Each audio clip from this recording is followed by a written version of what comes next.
Chiropractic physician Joshua Red back on our show. So good to see you. Thanks for having me. This is a great topic because we all think we're eating healthy, right? Maybe you choose soy, maybe you choose grains, bread. What are they doing to our bodies? Yeah, there's lots of different things. For example, let's talk about soy.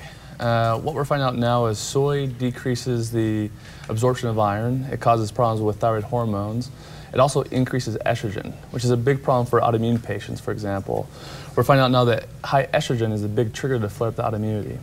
I didn't know that. Yeah. So if you are thinking, I'm trying to stay away from dairy, soy should not be the first thing you try? Yeah, I have a funny story. My father-in-law, he calls me and he says, hey, I feel like depressed, I'm emotional, have hot flashes. What's going on here? I was like, are you taking estrogen? What are you doing? He's like, no. I'm like, well, what are you eating? And he had just stopped eating dairy and started like all soy products. And he stopped eating those, obviously, and those symptoms went away. Can I say, though, I love a doctor that says, what are you eating?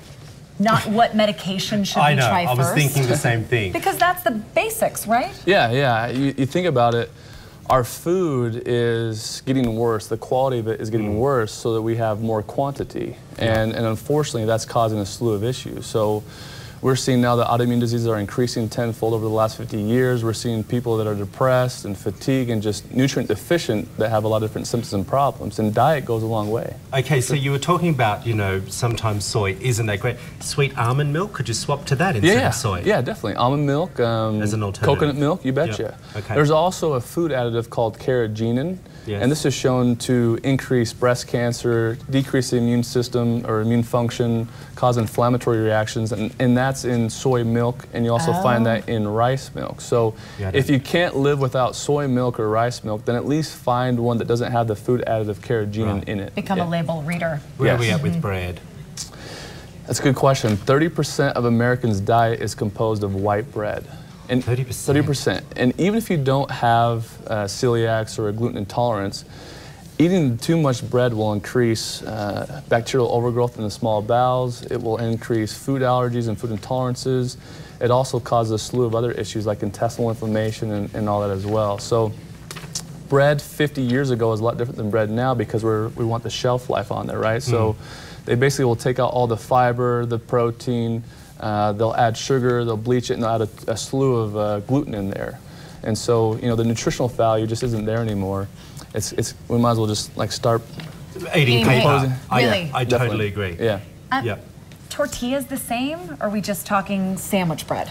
Any type of wheat in general. So tortillas, pasta, things like that as well. Because we have to get the shelf life now, we've taken out a lot of the nutritional value in it. And it's just really not composed with stuff. There's a good story where deer actually starved to death. They opened up their stomachs and it was full of hay. I think a lot of, you know, they just weren't eating the essential nutrients they needed. I think a lot of Americans now, we're the same way, where we're eating so many different preservatives and food that isn't essential for us, and we're avoiding the good stuff, and it's killing us, literally. The thing is if we go down that organic road continually, not only is it expensive, it doesn't have the shelf life. So before you get to the end of a loaf of bread, you throw it out. But I put half of it in the freezer. Yeah. Is that okay? I think it's a great idea. Okay. In fact, sometimes you'll see like frozen fruit or frozen vegetables, for example, are actually a little bit healthier because as soon as they pick them, they put them in the freezer right away, and they don't have to put all the preservatives on there to ship it 2,000 miles, you know? Yeah. Or transport it 2,000 miles. So moderation, or cut soy and bread out of your diet if you can? Moderation is beneficial. Obviously, I'd rather you stick with more proteins and vegetables and fruits, and stick with foods that don't have, you know, a ton of preservatives in them.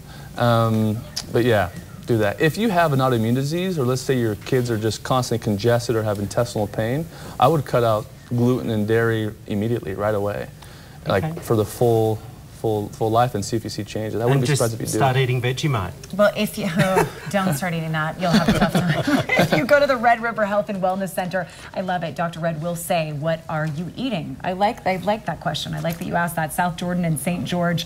Those are the two phone numbers for the locations. You can also visit lowthyroid101.com. I love it. You have our segment from Good Things Look You've at Done that. right there Look on at the that. website. You like that? How Thank you. cute. Thanks for having me. We love her. Thanks for coming in.